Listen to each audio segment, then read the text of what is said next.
Bismillahirrahmanirrahim. Assalamualaikum warahmatullahi wabarakatuh. Kembali lagi bersama kami Tani Sekawan. Pada sore hari ini kita masih bergelut di tanaman kacang panjang. Sekarang sudah 28 HST. Ketika berumur 28, ini berarti sudah ada tanda-tanda bunga muncul atau mungkin sudah dimulainya fase generatif. Nah, dalam fase ini pemupukan harus diubah.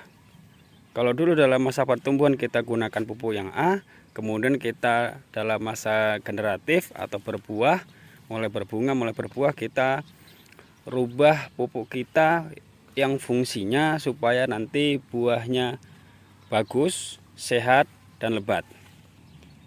Kalau kita lihat di sini ada tanda-tanda ya. Jadi di umur 28 hari itu tanaman kacang panjang sudah mulai menunjukkan buah atau mungkin bunga-bunganya ya. Nih. Nah, ini udah mulai muncul seperti ini. Yang lain juga ini udah mulai muncul juga seperti ini contohnya. Nah, ini sudah mulai muncul seperti ini. Nah, ini berarti rekan-rekan harus segera pupuk atau bantu tanaman kacang panjang kita dengan pupuk yang menunjang proses pembuahan. Pupuk yang rekan-rekan bisa gunakan, yang biasanya kita gunakan atau mungkin bisa juga rekan-rekan gunakan sebagai pemicu supaya nanti buahnya bagus, supaya sehat, besar-besar dan lebat. Rekan bisa gunakan yang pertama grower, pupuk grower, kemudian sama pupuk NPK 1616. Jadi pupuk grower di sini adalah fungsinya untuk pemupukan dalam fase generatif. Jadi ketika berbuah seperti ini atau berbunga seperti ini, memang grower ini wajib, karena ini pupuk yang digunakan dalam fase generatif. Tapi ketika tanaman ini belum berbuah, jangan sampai rekan-rekan menggunakan grower, karena grower ini adalah pemicu supaya nanti buahnya muncul dan bagus.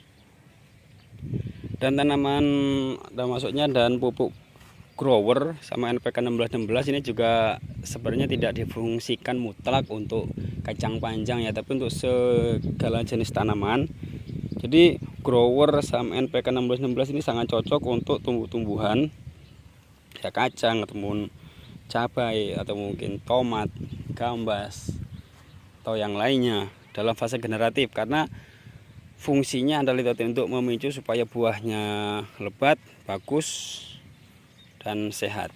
Ini coba kita lihat tanaman kita yang sekarang berumur 28 hari.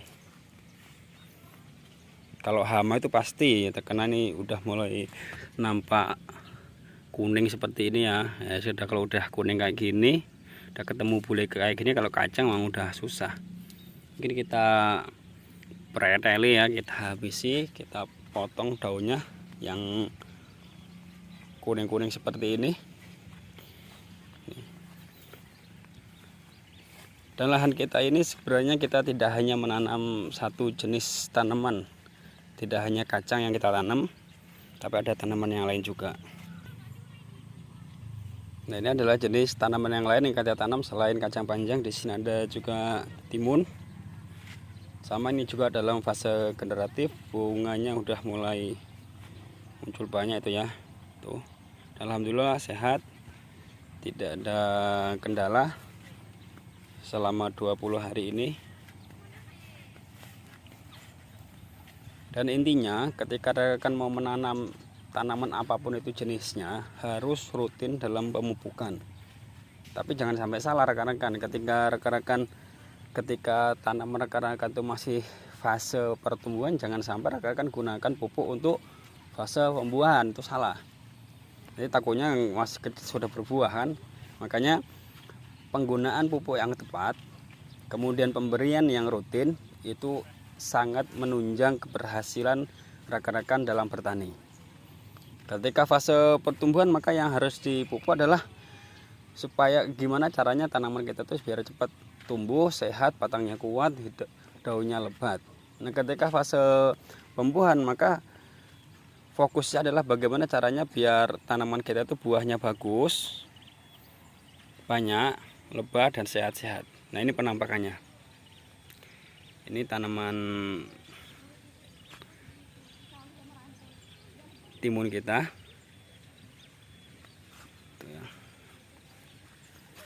Nah, yang kacang tadi sebelahnya. Tuh, itu yang sana itu kacang. Jadi kalau rekan-rekan bertanya-tanya, kenapa lahan sesempit ini tapi ditanam tiga jenis ya? Di sana ada gambas. Nah, di sana itu ada gambas. Dia juga masih fase pertumbuhan, dia paling muda sendiri. Jadi kita tanam 3 jenis di lahan mungkin kurang lebih 1/4 sini ya. Salah satu alasannya adalah untuk menanggulangi atau untuk apa ya namanya ya, ketika harga itu turun, maka kita tidak bergantung terus kepada pengepul. Kita bisa jual di warung-warung karena pemanenannya sedikit, maka kita akan mendapatkan harga yang lebih murah, lebih mahal. Tapi ketika kita panen lah, kita 1/4 ini kita tanam semua, otomatis nanti kita panennya juga akan banyak. Nah, ketika panennya banyak, maka hasil panen kita itu akan dimainkan sama pengepul. Bisa kita dihargai dengan murah karena mau nggak mau kita jual di pengepul itu. Tapi kalau kita tanamnya sedikit-sedikit, contoh nih, kita tanam kacang itu hanya sekitar 6 bulut. 6 bulut ini kalau kita panen 2 hari sekali, jadi kita jual di warung itu sangat mudah. Jadi kita tidak bergantung sama pengepul. Mungkin kalau pengepul dia dihargai, contoh misalnya 1 kilo di pengepul itu 3.000, dia beraninya. Karena kita panennya sedikit, kita bisa jual di warung-warung dapat harga 4.000. Nah, itu tujuan kita kenapa kita tanam sayur-sayuran itu sedikit-sedikit. Karena kita sudah pengalaman dulu di terong ya, kita tanam sekitar 2.000. Sekali unduh kita dapat 1,5 kintal, 2 kintal. Tapi kalau kita lihat hasilnya banyak, tapi kita kalah di harga. Karena yang namanya pedagang juga nggak mau rugi kan, pengepul juga maunya menghargai tanaman kita itu serendah-rendahnya. Karena patokan mereka dan mindset mereka, kalau tidak dijual sama mereka ya mau jual kemana lagi, busuk kan. Nah, motong-motongnya kita terpaksa jual dengan harga 2.000, 2.500, padahal di warung-warung pasar masih kuat 4.000. Nah, itu dia alasannya kenapa kita tanam sedikit-sedikit, sekali panen 6 kilo, sekali panen 10 kilo. Itu kan kalau jual di warung masih enak. Jadi rekan-rekan yang memulai usaha ini bisa jadi inspirasi atau bisa jadi rujukan bagi rekan-rekan ketika mau tanam sayuran. Ya, karena sayuran mungkin minggu ini 4.000 per kilo, bisa jadi minggu depan atau mungkin dua minggu ke depan itu bisa jadi 2.000, bisa jadi 1.000, naik lagi. Ya, itu ya namanya permainan pasar seperti itu. Jadi mau nggak mau ya kita harus ngikuti. Maka salah satu solusinya kita tanam sedikit, kita jualnya di warung yang langsung dapat harga yang lumayan bagus lah. Kalau ada pengepul 2.000, mungkin di warung bisa dapat 3.000, 3.500 atau mungkin malah 4.000. Nah, itu dia solusinya menanggulangi permainan pasar, khususnya di sayur-sayuran. Tapi kalau di tempat rekan-rekan udah punya apa namanya, kerjasama sama pengepul yang sudah terpercaya, ya masalah rekan-rekan tanam banyak. Sekali tanam langsung dapat harga yang banyak, itu kan dapat harga yang bagus, nggak masalah.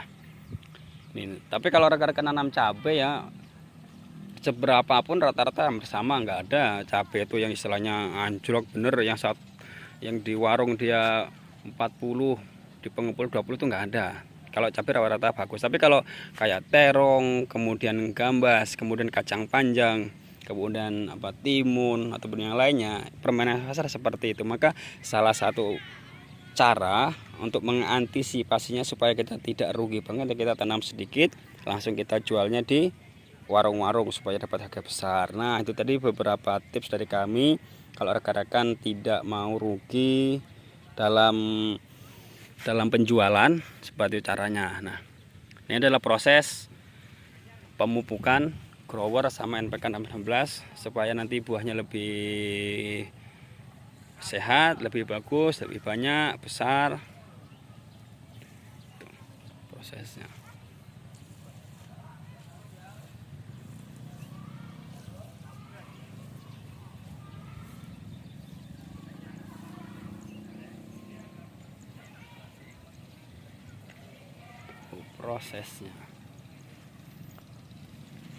Nah, itu tadi rekan-rekan proses atau mungkin pemupukan di fase generatif. Rekan-rekan bisa gunakan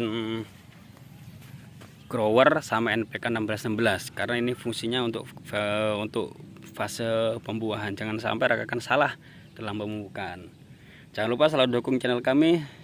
Semoga selalu sehat, diberikan rezeki yang melimpah, tanamannya berbuah banyak. Wabillahi taufiq wal hidayah. Wassalamualaikum warahmatullahi wabarakatuh.